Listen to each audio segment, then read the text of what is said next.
Why has everyone stopped using suppression? I swear I never see him anymore. This guy is so jacked. I know if you have Coco, you may not have a whole lot of need for him, but even if you do have Coco, this guy is better at defending against magical attacks, and he's arguably better at healing. He's at least better at self-buffing and healing at the same time because he has it all in one skill.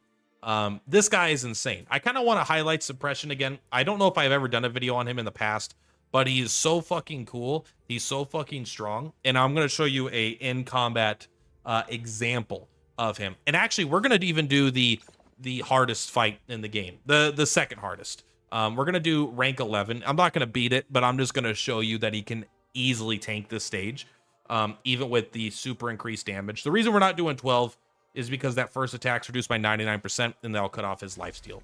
I'm recording these in a weird order, so I might have already said that in the other video. But here we go. What makes him so good? He's not a one-trick pony. He's a one-trick pony, but it's over the course of 2 skills. So his trait is magical damage taken is decreased by 20%. That is already pretty unique. There's not a lot of enemies that deal a heavy amount of magic damage, so it's not like insanely good, but it is still good. He's still very good as a physical tank, but he's even better as a magical tank. Now, this being damage decrease as opposed to stat does actually matter, because he actually doesn't have that high of a magic defense stat, which is a little bit of a bummer, but it's really not that bad. Before taking an active attack launched by enemies within 3 tiles around the character from the front or the side, you perform a preemptive strike dealing piercing damage equal to 60% of your magic defense. So this means even though he's a melee character, if they attack him and they're within 3 tiles, he will still counterattack them. That means it doesn't matter if they get attack him with a bow or magic in general. Unless they're really far away, he will be counterattacking them, which is very good. So this is part of his kit that makes him very good. This alone would make him kind of a narrow damage dealer where you're trying to force them to hit you. But it wouldn't work that well. It's like, okay. But when combined with this other big boy move, Devout Guard, when do you get Devout Guard? It's got to be pretty early, right? Yeah, rank 3. You dispel 3 debuffs from yourself. This ability is this is like a straight up legendary hero level ability. This could easily be an ability on a legendary because it's so good.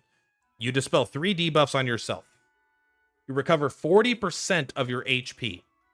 And you grant yourself physical defense 2, magic defense 2. Then you take attacks for all other allies within 2 tiles around the character. So you cover all of them, the same as Coco, basically. You jump in front of them. And increases the trait effect to 200%. So I assume this means it does 200% of your magic defense. Not that it does, maybe it just triples what it is. It's kind of, some of the terminology could be a little difficult, but I assume your trait goes to 200% as opposed to the 60%. So it's a 140% increase. Lasting for 2 turns. This effect cannot be dispelled or immunized. So here's something that's really important. This is infinite number of turn blocks, right? He will jump in front and he will block an infinite number of times. And every time he jumps in front to attack, he will also use his trait any amount of times that it needs to happen. There is no limit on it. A lot of times these skills will be like up to 3 times, up to 2 times, up to 4 times.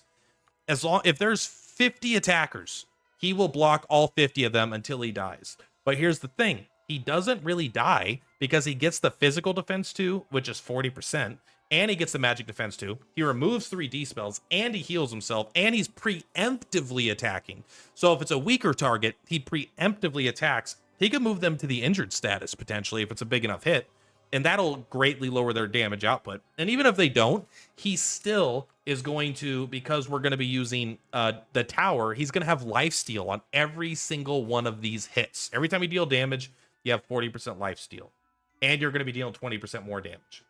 This is a unkillable tank. Like, this guy is so good at tanking so much. My guy's not even, he's at 2,500 power. I don't even have his last node here. I don't even have his gear at level 60. I actually just took this up to 60, but I don't even have that. It is so good.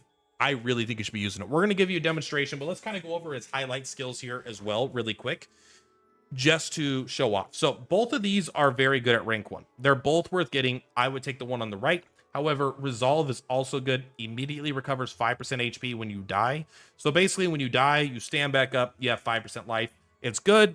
It's a little, I don't know. It could help you take, if there's like a boss that just does an ungodly amount of single target damage, you could just have him take this hit one time per battle, and then he'll just stand back up like nothing happened. He'll be almost dead, so you have to heal him, but he could heal himself as well, so it's not the end of the world.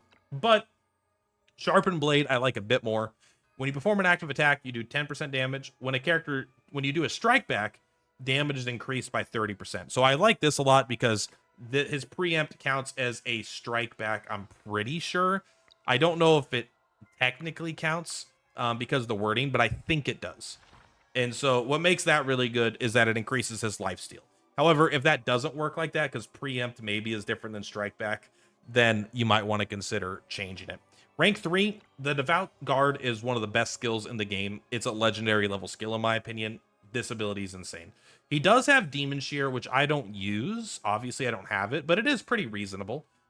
Deals magical damage equal to 80% physical attack to all enemies and inflicts attack down 2 on a 3x3. It's a good ability, but this costs 3 energy with no cooldown, so you're probably using this every single turn if you're tanking, because he doesn't even need a healer to support him. He can self-heal himself 40% and with his lifesteal, meaning you're probably going to want to use this every turn to keep yourself healed. At rank 5, if you're going up against magical attacks, you're going to want to take the magical thing, even though he already has a big reduction. Otherwise, take your strike back. It will help you survive. Rank 7, to me, it's no contest. The Battle of PayPal States is the wrong choice. This ability is fine, but you should get a different flag. If you don't have a different flag, it's fine. You can get both of these skills, but this is the lower priority skill in my mind. Flagellant is in nuts. It is so good. You gain 1 stack of penance after taking damage. Each stack decreases damage taken by 8%. This effect cannot be dispelled. Additionally, recover 1 energy if the character has any penance stacks at the end of each turn. So you can get up to 3 stacks of penance. Every time you take damage, you get a stack. So once you take damage 3 times, which is very easy for a cover tank, you're going to have 8, 16, 24% decreased damage taken. And you're going to regenerate an additional energy every turn, which is going to be so good for keeping the Devout Guard going. Huge damage reduction, energy sufficient. You will need to get 1 more energy sometimes from some way. There's a lot of characters like Coco just makes this cost 2 every turn if you have her as well. There's lots of other ways to get the energy, so you're going to want to try to use this every turn.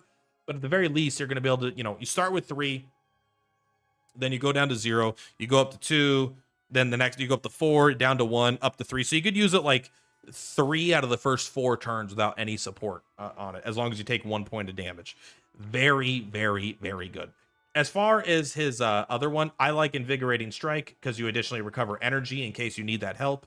That way you can maintain the healing. But this is like okay as well. The physical magical defense down. I wouldn't really use that. So for his kit, I am running this in the I already recorded the battle because there was a little bit of setup to get to the right spot where everyone is getting attacked. I was running this, but I didn't need that. You could easily run Sharpened Blade, which I probably would. The only other one I would consider running, because I'm running Magnus here as well, is I could see myself running Demon Shear. I could see myself running Resolve, I suppose, but Sharpened Blade it makes him do what he does more. I think this is pretty good. So this is pretty much the skill set you're going to run. Maybe you'll run magical sometimes. As far as gear, the Silent Guard sounds like the best, but it's hard for me to know exactly if it works, how it's worded. When actively attacked, defense increases by 30%, and your next attack deals 25% more damage. This sounds perfect. When actively attacked, I don't know if this counts when an ally gets actively attacked and then he jumps in front of them. I don't know if that actually works that way because there's not like a combat log in this game and you have to directly compare numbers. It's just a lot of work to compare if this actually works the way that I want. However, the Silent Guard seems like it is the best. Of course, you could always go with like the Pendant Halberd. You could always go with I think the Skeleton Spear It's not, I don't think it counts as a single target active attack. I don't think that would work. You could go with the movement, but I think the Silent Guard is the best item for him as far as the legendaries go. And I'm sure there's like a non-legendary that's like whatever. It's probably fine. But I wouldn't use that. I do like the fancy hat. You don't want to get disrupted. Increases your magic defense. It's kind of everything you want. As far as the resonance goes, I actually do use the wand in Pentacle because I think physical damage is something that doesn't have a really strong passive defense against, other than, you know, he's good against it. But increasing your healing effect, increasing your lifesteal could also be very good. It might even be better. I decided to decrease the physical damage to prevent him from getting like one shot in maybe some extreme situations. And I think the tower is a bit of a no-brainer. Again, there are times you might want to use Devil. There are times you might want to use Hermit, depending on how the mouth goes out. But I think the lifesteal really helps put him above and beyond. And honestly, this guy is just fucking jacked, bro. I mean, he is so good. I've seen him used in some really top-end team comps for, like, the challenge modes, and I see why. It's because he's so self-sufficient, and he just keeps everybody alive. He does some damage at the same time. His damage is not why you're bringing him. I actually might take this guy. I might take this guy up to a bond level or two just to get like 5% more stats, you know, because I love him so much. Anyway, guys. Oh, actually, really quick. Characters you should consider running with him. The main ones are going to be Magnus. Magnus is probably his best friend, one of my favorite characters. But Magnus has the Fortitude, Blood and Steel. It will make him take 10% less damage if healthy. And then if he becomes injured, he's immune to injured on top of the 10 and 20%. I think, I mean, Gloria is good with everybody, but other than that, it's not really important. He's not about synergizing with other people. He is about keeping other people alive. So, Suppression, you are insane. And yeah, let's go to the combat. Here we are. So this is stage 11 of the final battle against the bridge. So these are tough guys. Now, this is, I'll admit, it's a little bit of an ideal situation, right? They are Seekers. He is a Guardian. But still, they have 5,500 attack, and there's a lot of them. And they actually have a passive where they get, like, before they attack, if they're unharmed, they deal 40% more damage. So they're very strong. And look how freaking busted this guy is. We're going to use his good old Devout Guard. And we're just going to stand by. We're going to have everyone stand by. Actually, let's go back really quick. You're going to die there. That's my bad. 1 second. You are going to stand by, but you're going to stand by 1 square up. That way you don't get hit by that guy. Because he won't protect against AoE. All right? Everyone has flaws. All right, so let's actually watch this now. Now watch all these fucking wolves. We do get to watch all these guys die. I bet the wolves kill them first, right? But we'll do 2 or 3 turns just to give you an example, right? Look at boom. And boom. That was a crit. 860 crit. Wow. Boom.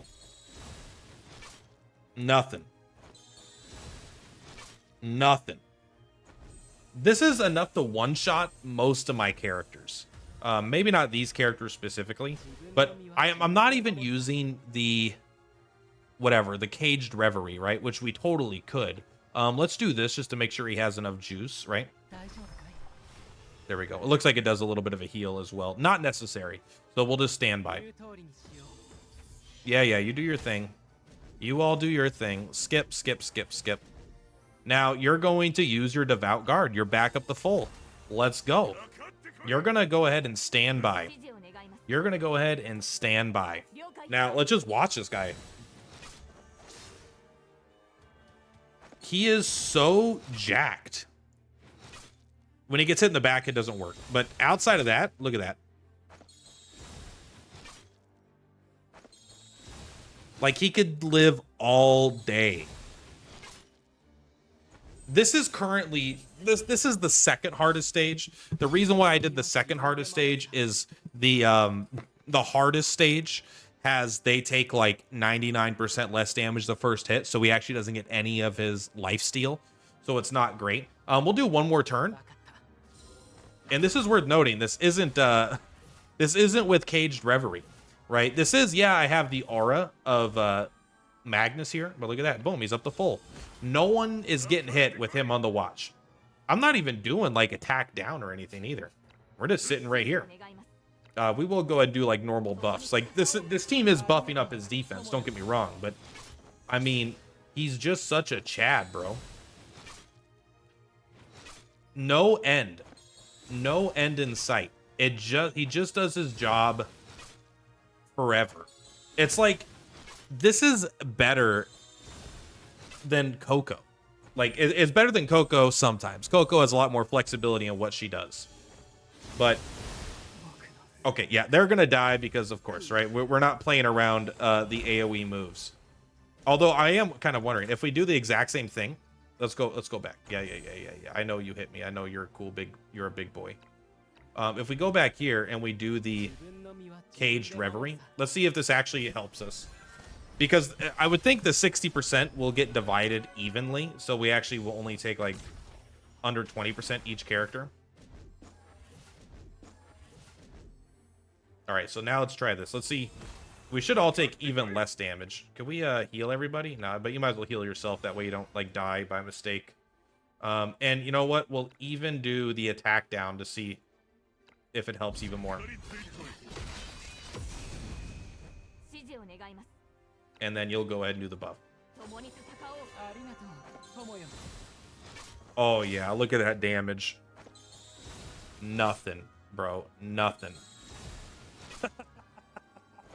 Oh my god. Nothing could break through. And anything single target is not breaking through this.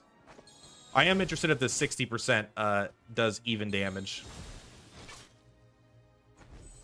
Alright, let's take a look. Or if it does 30 to each of the two characters.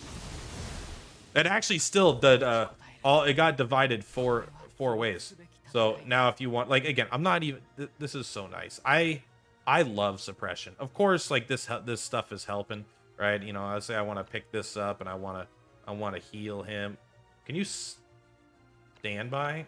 Maybe you have to attack.